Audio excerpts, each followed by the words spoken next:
Well, tornadoes are a main focus of the first week of April in 2025. The threats shifted to flooding as the event wore on. By the end of April 5th, Memphis had seen over 12 inches of rain in the span of only 4 days. Other parts of the South had even more. The Obion River in Dyer County rose quickly and threatened many homes. Desmond Nugent joins us again with how the recovery has gone for the residents of Bogota. For the people of Bogota, the memories of the historic flood last April are still fresh. What once was a quiet, rural community quickly turned into a disaster zone, testing the strength of everyone who calls it home. In April 2025, floodwaters covered the town of Bogota, submerging homes, displacing families, and leaving a community searching for answers. Everything was kind of, you didn't know what to do, and then he's waiting for the government to come in, which they did finally come, but you know, you really can't wait. You got to just go ahead and try to heal and take care of everything. For days turning into weeks, uncertainty filled the air.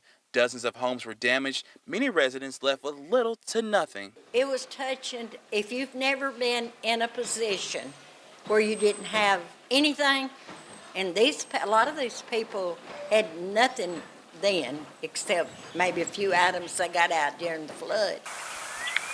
Judy says the Bogota Community Center quickly became a lifeline, serving as a hub for donations and support. That's where they brought it to the center. It was distributed from there, and then people would just come and get what they needed after the flood. At the same time, places like No Limit Cafe stepped up, transforming a restaurant into a center of hope. When hundreds of people are hurting, you can't really do a lot as a community. With efforts of raising money through their Bogota Boys podcast, reminding neighbors they weren't alone. We end up helping like 65 families. We raised a little over $100,000. So when it would come in, we'd give out in 2 different times. For residents like Barry Gaba, the road to recovery didn't come easy. They were rough because I was trying to figure out how I'm going to keep paying for this house and still get it fixed. I was staying with a friend, and that's not fun. You want your own place back. Gaba says he watched the water rise, refusing to leave even as conditions worsened. The Dyer County Rescue had to come get me because I had a dog and these 3 cats, and I wasn't about to just up and leave them. Nearly a year later, many homes have been repaired, but the cost of restoration still lingers. So does the emotional toll. Because I got nowhere else to go. Nobody, my wife is gone, my family's gone. I just have to keep on keeping on. God kept me here for a reason. I don't know what it is yet, but it's got to be a doozy.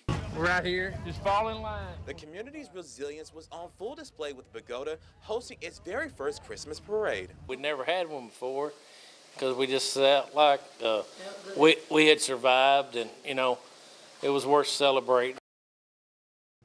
While Bogota has made significant progress, some families are still working to fully recover. Community leaders say the need for financial assistance hasn't gone away, neither has their desire to rebuild together.